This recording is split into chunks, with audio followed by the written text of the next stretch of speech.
नगरपालिका आणि नगरपंचायत निवडणुकीत मुख्यमंत्री देवेंद्र फडणवीस यांच्या नेतृत्वाखाली महायुतीला दणदणीत यश मिळालं आहे।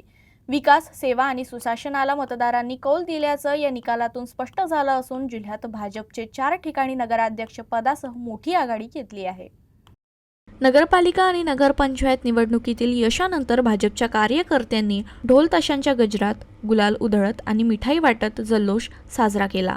यावेळी खासदार अनुप धोत्रे, भाजप जिल्हाध्यक्ष संतोष शिवरकर, महानगराध्यक्ष जयंत मसने, विजय अग्रवाल, वैशाली शेळके यांच्यासह अनेक पदाधिकारी व कार्यकर्ते उपस्थित होते। यावेळी बोलताना खासदार अनुप धोत्रे यांनी सांगितलं की आजचा दिवस हा भाजपासाठी आणि महायुतीसाठी अत्यंत आनंदाचा आहे। पंतप्रधान नरेंद्र मोदी यांच्या नेतृत्वाखालील केंद्र सरकारच्या धोरणांवर आणि मुख्यमंत्री देवेंद्र फडणवीस यांच्या विकासाभिमुख कामकाजावर जनतेनं व्यक्त केलेल्या विश्वासामुळेच हा दणदणीत विजय मिळाला आहे। तसेच पालकमंत्री आकाश फुंडकर, भाजप निवडणूक प्रभारी आमदार रणधीर सावरकर, आमदार प्रकाश बारसाकळे यांच्या मार्गदर्शनाखाली सर्व कार्यकर्त्यांनी ही निवडणूक अत्यंत ताकदीनं लढल्याचंही त्यांनी सांगितलं।